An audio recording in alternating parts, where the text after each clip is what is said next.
Assalamualaikum warahmatullahi wabarakatuh. Sahabatku semua, saudaraku semua. Kemarin ada yang bertanya, mana yang lebih dahulu antara bermakrifatkah dahulu ataukah bertasawufkah dahulu? Atau bertasawufkah dahulu atau setelah itu bermakrifat dahulu? Antara dua itu mana yang lebih dahulu? Jadi saya mau coba jawab. Sebenarnya kita harus pahami antara bermakrifat dan bertasawuf itu ibarat sebuah pohon, ya.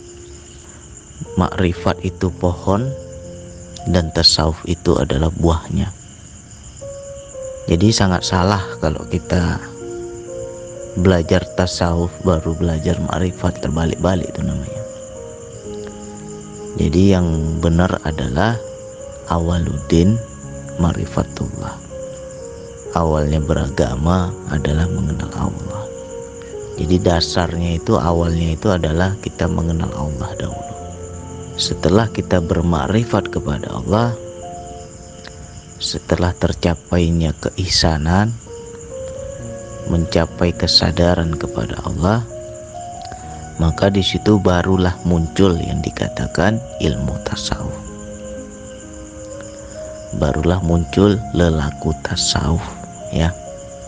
Jadi teman-teman harus paham, ilmu didapatkan setelah adanya lelaku. Kalau kita menganggap tasawuf itu sebuah ilmu, kita bisa belajar tasawuf, itu salah kaprah. Karena kita belajar tasawuf kalau nggak kenal Allah ya nggak nyampe juga. Jadi yang benar kita kenal dulu sama Allah. Udah makrifat kepada Allah, sudah kenal kepada Allah, barulah kita lelaku tasawuf, barulah kita menjalani tasawuf. Orang yang sudah kenal kepada Allah maka pasti akan dapat tasawuf. Seperti apa tasawuf? Tasawuf adalah lelaku, sebuah lelaku membersihkan hati, sebuah lelaku yang mengikis keegoan, sebuah lelaku yang mengedepankan kezeruan. Bagaimana kita bisa zero kalau nggak makrifat? Nggak bisa, ya. Bagaimana mungkin kita bisa nol ego kalau nggak makrifat? Nggak bisa. Jadi tunggu makrifat dulu, baru ada tasawuf. Orang yang sudah mengenal Allah pasti nol ego.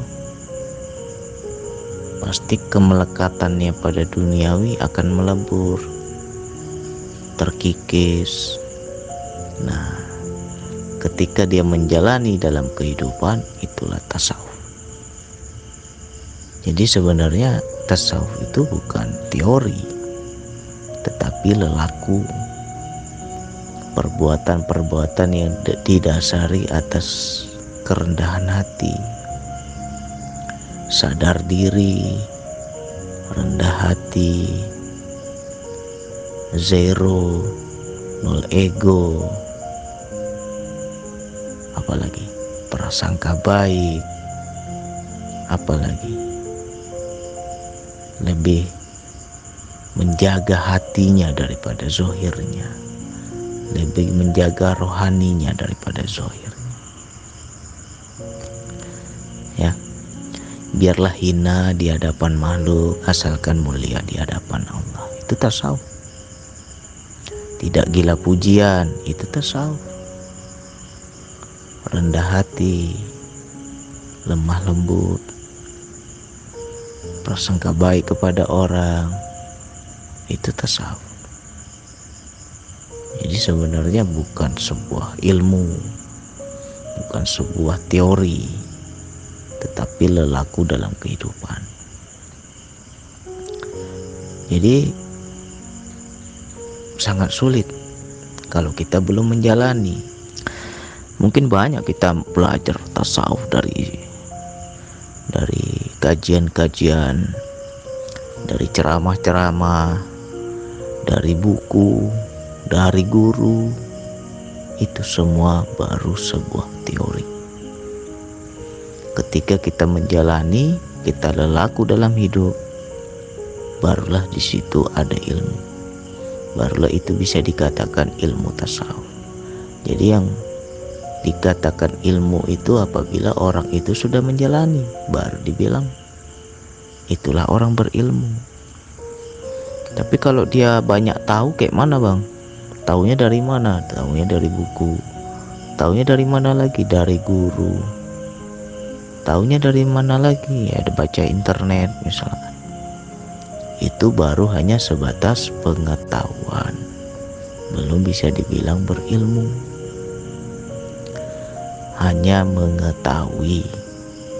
Nah, setelah kita menjalani, barulah itu dibilang ilmu. Jadi nggak mungkin kita baca dari internet ilmu-ilmu tasawuf yang kita anggap itu ilmu. Hanya kita hafal-hafal tiap hari. Kita ngaji sana, ngaji sini, banyak kita dengar ceramah. Kita hafal-hafal isi ceramah itu, tapi kita nggak praktekkan dalam hidup. Kita nggak jalani dalam hidup. Berarti itu hanya sekedar tahu, hanya sekedar mendengar, hanya sekedar kabar berita, belum bisa dibilang ilmu. Ya, jadi sangat sulit kalau kita tidak bermakrifat dahulu. Contohnya apa? Ini harus dikasih contoh. Kalau nggak dikasih contoh susah. Orang yang mengenal Allah adalah orang-orang yang ada rasa sambung kepada Allah, berisan kepada Allah. Itulah orang-orang yang mengenal Allah. Contohnya ketika dia hendak berbuat dosa, tersambung kesadarannya kepada Allah. Takut dia.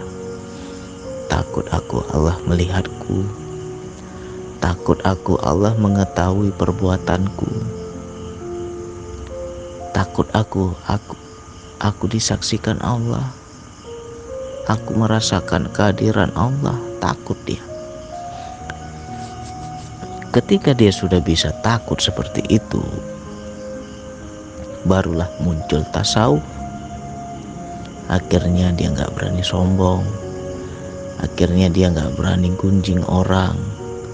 Akhirnya dia nggak berani prasangka buruk kepada orang. Nah, ketika dia melakukan itu, itulah yang dikatakan bertasawuf. Ya, semoga kawan-kawan paham. Jadi makrifat dulu nomor satu. Itu dulu yang harus kita dalami. Bisa nggak kita merasakan kehadiran Allah dalam setiap gerak, dalam setiap diam, dikala duduk, dikala berdiri, dikala berbaring, ada sambung kepada Allah. Ketika hati kita selalu terpaut kepada Allah, ketika jiwa kita selalu tersambung kepada Allah, berani nggak lagi kita macam-macam? Pasti nggak berani. Nah, ketika ada rasa takut itu, di situ baru kita bisa zero. Contohnya aja ketika kita marah.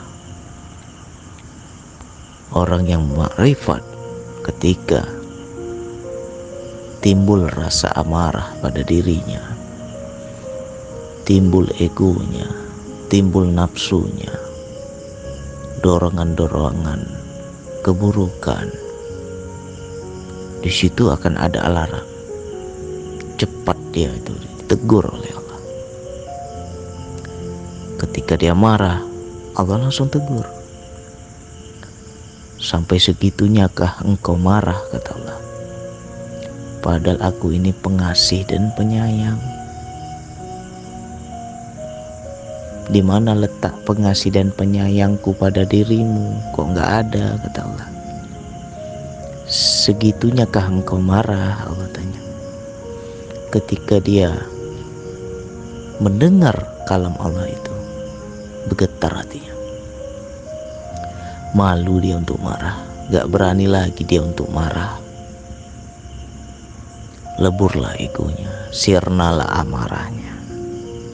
Nah, ketika sirna, ketika lebur, ketika zero, di situ baru ada yang namanya tasawuf. Merendahlah hatinya, mengalahlah dirinya, bersabarlah dirinya. Ya. Jadi di situ baru bisa bertasawuf.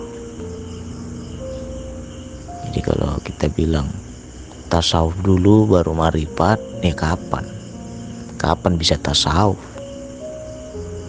Jadi kenal dulu kepada Allah, ada rasa sambung kepada Allah, bermakrifat kepada Allah. Setelah makrifat, tasawuf akan datang sendiri. Tasawuf akan muncul sendiri. Jadi nggak usah capek-capek sebenarnya kita itu belajar tasawuf. Ya. Selama ini salah belajar kita ini. Cari tahu ilmu ini, ilmu itu, tasawuf ini, tasawuf itu. Tetapi hanya sebatas tahu. Prakteknya sudah belum? Belum. Gimana? Jadi kita gali awalnya, pintunya dari mana, masuk dulu situ, baru nanti bisa ditelusuri.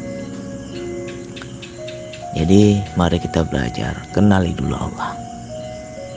Udah kenal pada Allah, barulah tasawuf itu akan datang dengan sendirinya. Ilmu tasawuf itu akan ada dalam kehidupan kita, nanti akan datang sendiri itu. Oke, sekian dari saya. Wassalamualaikum warahmatullahi wabarakatuh.